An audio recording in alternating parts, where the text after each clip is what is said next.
She walked into a church to pray and never walked back out.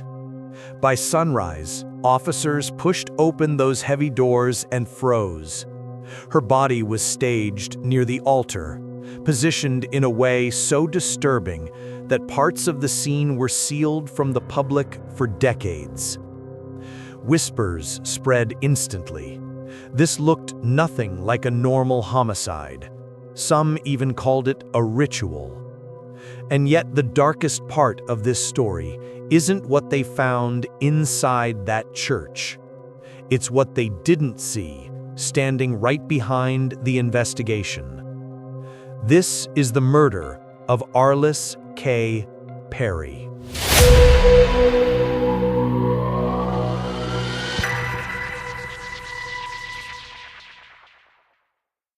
Arlis Perry was not just a name in a cold case file. She was a young woman deeply rooted in faith and family. She grew up in a small North Dakota town where Christianity wasn't just tradition, it was the center of everyday life. Her parents were devoted believers, active in their church, and known for raising their children with compassion, discipline, and strong spiritual values. Arlis was one of several siblings, and the Perry children were close. They prayed together, attended youth groups, helped with community events, and lived in a home where kindness and faith shaped their daily routines. Among them, Arlis was the gentle one, soft-spoken, thoughtful, and always seeking harmony. She was the child who never lost her grounding, who held tightly to her beliefs, and who carried that quiet strength into adulthood. When Arlis met Bruce Perry in high school, their connection was almost immediate. They shared the same values, the same calm temperament, and the same deep devotion to God. Their relationship grew quickly, built on prayer, trust, and a mutual desire to build a life anchored in faith. They married young, not out of impulse, but out of certainty. Everyone around them believed they were perfectly matched. But moving to California so Bruce could attend Stanford was a major shift for Arlis. She had gone from a small, peaceful community to one of the busiest and most prestigious campuses in the country. She loved her husband deeply, but she struggled quietly with homesickness. She missed her family, her siblings, her church back home, and the familiarity that came with all of it. That's why the Stanford Memorial Church became so important to her. It was her sanctuary, a place that reminded her of home, of peace, of everything she grew up with. When life felt overwhelming or lonely, that's where she went to pray and regain her sense of calm. And on the night she disappeared, that instinct, that lifelong devotion to seeking comfort in prayer is what led her back through those church doors, unaware that she would never walk back out. The night Arlis disappeared didn't begin with anything dramatic. It began, like many young couples' evenings do, with a small, everyday disagreement. Bruce had been trying to fix the tires on their car earlier in the day. Arlis, always protective, told him to let it go for the night and rest. He insisted he was fine. It wasn't a fight, just one of those little misunderstandings that come from stress, exhaustion, and being far from home. But Arlis, sensitive and thoughtful, felt uneasy afterward. She needed space to calm her mind. So around 11:30 p.m., she told Bruce she was going for a walk to the church to pray, something she often did when she felt overwhelmed. He didn't think anything terrible would happen. Stanford's campus felt safe, and the church was a place she trusted deeply. Witnesses later recalled seeing her enter the church alone, moving quietly beneath the tall arched doorway. Inside, the atmosphere at that hour would have been still. Dim lanterns, empty pews, the echo of distant footsteps fading as she moved deeper inside. As midnight approached, the campus security routine began. Stephen Crawford, on duty, locked up campus buildings, including the church. After that, the night fell silent, a stillness that would remain unbroken until the next morning. But somewhere between the moment Arlis walked through those doors and the moment they were opened again, something unthinkable happened. The next morning, just after dawn, Stephen Crawford returned to unlock the church. What should have been a routine start to the day turned into something unforgettable. Inside the sanctuary, the air felt wrong, too quiet, too heavy. As sunlight streamed through the stained glass windows, it revealed Arlis's body near the altar. She had been positioned, not left, deliberately arranged. Her hands, her posture, even the placement of her clothing looked controlled, orchestrated. Candles and religious objects from within the church were placed around her in ways that detectives would describe as highly unusual and deeply troubling. Veteran officers paused before stepping closer.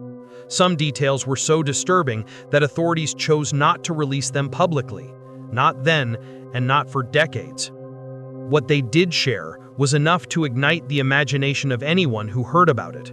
Her murder didn't look random, it didn't look impulsive, and it certainly didn't look like a typical assault. Almost immediately, people began whispering. Was this a ritual? Was it symbolic? Was it meant to send a message? The rumors spread like wildfire. Investigators had the impossible challenge of sorting fact from speculation. There were no signs of forced entry, no broken windows, no evidence of a struggle outside the sanctuary. Objects were intentionally placed, not scattered. It didn't help that Stanford in the 1970s was surrounded by a culture fascinated by the occult, underground groups, and mystical symbolism. And as the details trickled out, the community did what communities do, filled the gaps with imagination. Newspapers hinted at ritualistic elements. Reporters used words like ceremonial, symbolic, and satanic. Paranormal groups and self-proclaimed cult experts began inserting themselves into the conversation. Even years later, during the Son of Sam era, David Berkowitz, one of America's most infamous serial killers, claimed her murder was connected to cult activity. His claims were never credible, but they inflamed the rumors all over again. In reality, these theories clouded the investigation more than they helped. Detectives chased leads that went nowhere, interviewed self-proclaimed occult witnesses, even studied church iconography, all while the real answer sat quietly in the background, unnoticed. Stephen Crawford wasn't a random name in the case. He was woven tightly into the fabric of that night. At the time, Stephen was a 24-year-old security guard assigned to patrol the Stanford campus, including the church. He took his job seriously, almost too seriously according to some accounts. He wanted to be seen as reliable, authoritative, and important. Coworkers later said he had a rigid personality, someone who followed rules obsessively, but also craved recognition. He wasn't considered dangerous, just odd, withdrawn, socially stiff, someone who wanted respect but never quite earned it. There were hints of frustration beneath the surface. He had previously tried to join the police force but didn't make the cut. Being a security guard was the closest he could get to that badge he wanted, and he clung to that role tightly. Years later, it came out that Stephen had been caught in unrelated thefts while working security, stealing items from university buildings, antiques, even old weapons.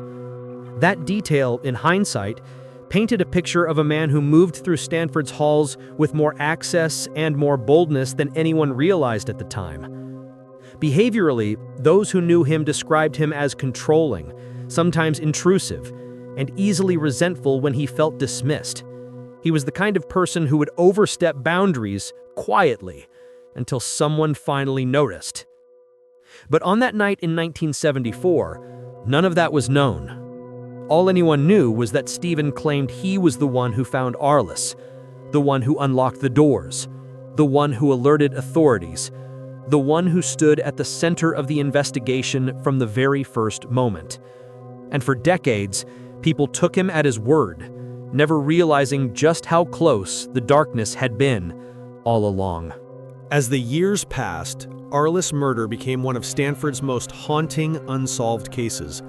Her family, back in North Dakota, lived with the unbearable weight of not knowing. Bruce moved on with life, but not without carrying the shadow of that night. Those who knew him said he became introspective, quieter, someone who aged emotionally far before his time. For investigators, the case became a stubborn reminder of their limits. They reopened it several times whenever new technology emerged, whenever a rumor gained traction, whenever someone whispered a new theory, but nothing ever led to a breakthrough. Reports, tapes, and witness statements piled up. Dozens of suspects were considered, hundreds of tips were logged, and still, Arlis's voice remained silent, trapped behind old evidence that refused to speak. It wasn't until decades later, when forensic science finally caught up, that the case cracked open, quietly, almost reluctantly. In the late 2010s, cold case detectives revisited items collected from the crime scene, clothing, objects near her body, and even items used in the staging. Advancements in DNA profiling meant they could extract information never before possible. A partial DNA profile emerged. Then it became clearer. Then definitive. When investigators compared it against known individuals connected to the case, one name lit up the screen. A name no one expected, and yet, in hindsight, made chilling sense. It wasn't a stranger. It wasn't a drifter. It wasn't a cult member. It was someone who had been part of the investigation from the very first morning. Someone who had moved freely inside the church that night. Someone who found her. Someone everyone trusted. The DNA pointed directly to Stephen Crawford. Investigators prepared to confront Crawford at his apartment. They didn't go in guns drawn. They went in expecting cooperation. After all, he was a retired security guard in his 70s now. They believed he would answer their questions. When they knocked on the door, Crawford didn't come forward. Instead, he retreated into a back room. Officers heard a single gunshot. When they rushed in, they say that Crawford had shot himself in the head, dying before he could say a single word. Inside his home, they found stolen items, weapons, evidence of long-term emotional instability, and most importantly, the DNA match that tied him to Arlis's murder. After 44 years, the truth had surfaced. Quietly, without confession, without explanation, but undeniably. The revelation that Stephen Crawford was responsible didn't bring the dramatic closure many expected. There was no trial, no confession, no explanation for the choices he made inside that church. Instead, the truth arrived quietly, through DNA, through science, through persistence. And yet it left behind just as many questions as answers. For Arlis's family in North Dakota, the news was both healing and heartbreaking. They had waited nearly half a century to learn who took their daughter's life. And while the identification of her killer brought the comfort of certainty, it also opened wounds that had never truly closed. They were forced to relive the horror of those original details, the staging, the positioning, the cruelty. But this time with the knowledge of the man who did it, the man who stayed in their lives indirectly by inserting himself into the investigation from day one. But perhaps the strongest legacy is the one people rarely talk about. The atmosphere of fear, fascination, and myth that surrounded the case for decades. The rumors of satanic rituals, the whispered stories about cults, the theories that spiraled when official details were withheld. This case became part of Stanford's quiet folklore, a story told in hushed tones around campus halls. Even with the case finally solved, investigators were left with one question they could never answer. Why did he position her bodies the way he did? Why the candles? Why the objects? Was it meant to look ritualistic, or was it something darker, something personal, something symbolic? Or was it simply meant to mislead?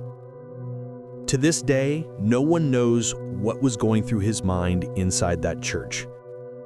And maybe we never will. But I'd love to hear your thoughts. Do you think the positioning was something diabolical, or an attempt to stage a ritual to confuse investigators? Let me know your thoughts in the comments. If you want to dive deeper into cold cases where the smallest clues unlock decades-old secrets, make sure you're subscribed. Your support keeps these stories alive and ensures victims like Arlis are never forgotten.